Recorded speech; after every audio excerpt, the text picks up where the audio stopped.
经过上2篇文章，各位应该觉得做笔记的时候应该不是特别难了。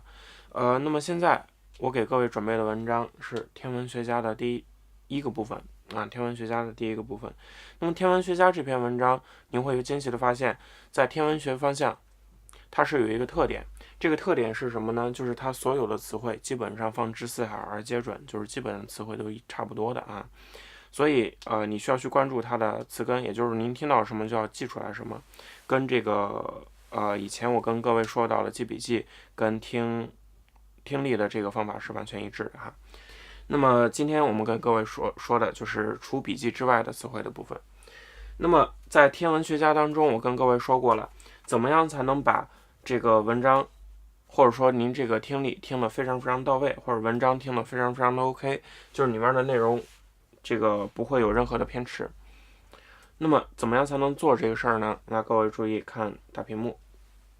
Most people think of astronomers as people who spend their time in cold observatories peering through telescopes every night. 有没有发现1、2、3这3个词作为您来说的重点出现哈？请各位注意 ，astronomer 这是在前2篇文章当中出现的极非常非常关键的天文学词汇。astronomer 天文学跟天文学有关系，但是你会发现它后面有个 people， 你无论听不听懂1、2这个词，它肯定是跟人有关系的。所以往下走 ，observatory 什么意思？观象台，跟 observe 有关系。之前在第2篇文章里面涉及到观察的部分，对吗？好 ，telescope T-E-L-E 表示的是跟通信有关系，比如说我们说的电话 telephone， 对吗？然后这个 telecommunication 电信，对吧？还有比如说像这个telescope。非常非常简单。那么到底是什么东西呢？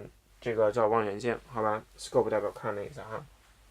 typical， 注意到了，在托福考试听力部分需要跟各位说的同义转换。typical 这个词，通常来讲，它会给各位去替换成 traditional。那么 traditional 这个词跟 typical 这个词有的一拼，所以考题频率的过程当中 ，traditional 这个词是考题非常非常高的一个频率，但是你会惊喜的发现，除了 traditional 这个词，你可能还有一个词不认识是什么东西呢？就是 conventional。conventional 这个词，您现在稍微听一下就可以了。听到 conventional 这个词，表示您之前听过我说的话，好吗？只要去听过就可以哈，不要去会哈，因为你现在如果想做到会的话，你只能很快的忘记。咱们慢慢走啊，特别是在单词的部分。好，往下走，看好了下面的。好。我来稍微慢一点，听好了。In fact, a typical astronomer spends most of his or her time analyzing data. 还记得这个词怎么发音吗？非常好，英音叫做 data， 美音叫做 data， and may only be at the telescope a few weeks of the year. Some astronomers work on purely theoretical problems and never use a telescope.Theoretical 形容词 theoretical， 但是你会发现 theoretical 这个词考题的频率不如这个 theory 来的高哈。theory 就是它的一个名词形式，叫理论 theory， 但是你会惊喜的发现它后面这个名词的形式可以给我们创造一个非常非常好的理解效果哈，就是问题。You might not know how rarely images are viewed directly through telescope. How rare. 这种词全部都是，无论是 theoretical 还是 rarely， 都是一些修饰成分。而这种修饰成分告诉各位的一个简单的前提是什么？您不需要，听好啊，是不需要把它们全部给它放在心上。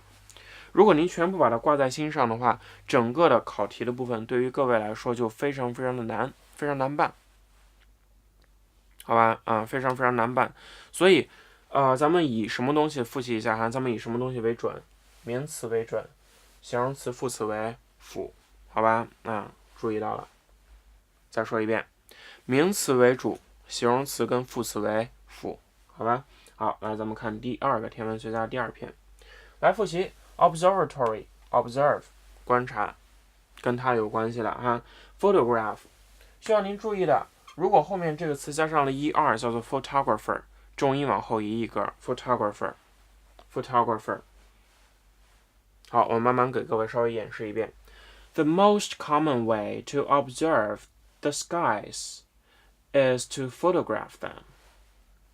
好，来往下走，看下面第二个句子。The process is very simple。好，有同学说老师 process 这个词对于我来说太难了，其中有6个词跟它是差不多的，比如说 progress， 比如说 program， 比如说 procedure， 比如说 project，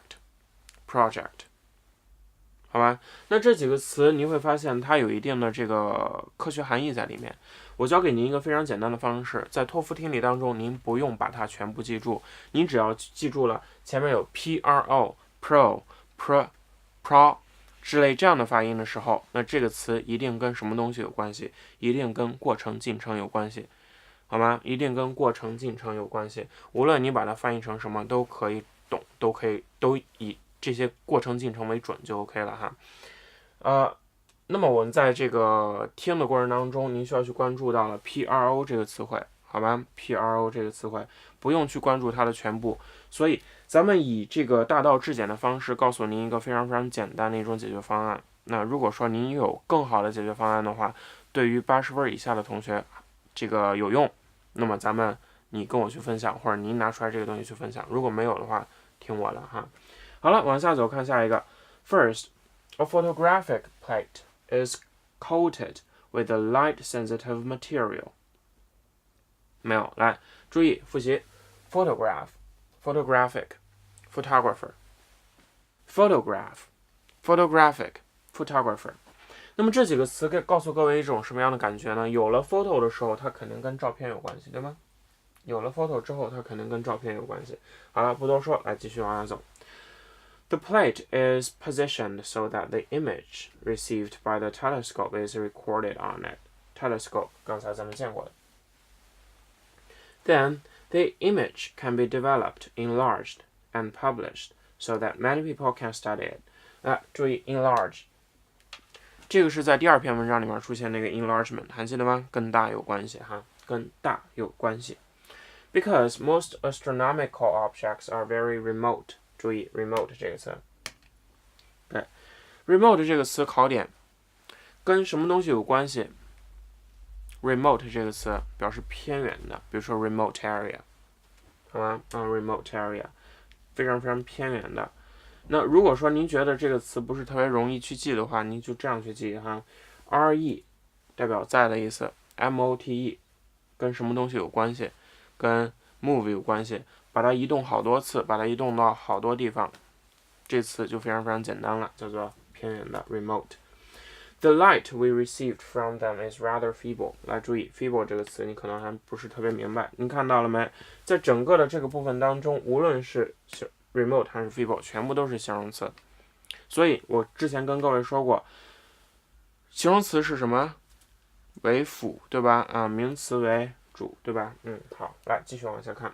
But 重点 by using a telescope as a camera, long-term exposures can be made。 来注意 exposure ex 表示向外的意思。有很多同学就弄不懂这个 immigrant 跟 emigrant 有什么区别，对吗？记住了，跟 I 有关系的是往里，跟 E 有关系的是往外。再说一遍，跟 I 有关系的是往里，跟 E 有关系的是往外。所以 exposure 叫做暴露在阳光下。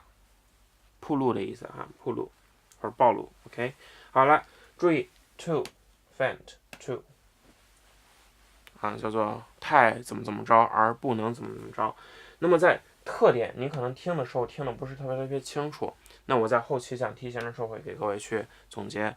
那这个所有的基础的部分就到此为止。那么在以后的学习过程当中，我需要跟各位去分享的是什么东西呢？就是它的题型以及它的做题方式。那么今天告诉各位来总结一下，跟各位说的第一个点叫做两例在一块才最好，是吗？各位还记得哈？第一个叫做速度，第二个叫做清晰度。那么速度跟清晰度都做到了之后，表明您在听的过程当中基本没什么问题，听的时候没什么问题。如果您有问题的话，抱歉，你需要回去巩固一下您的语法知识、语法基础，还有识别能力，对吧？听力与语音信号的识别能力。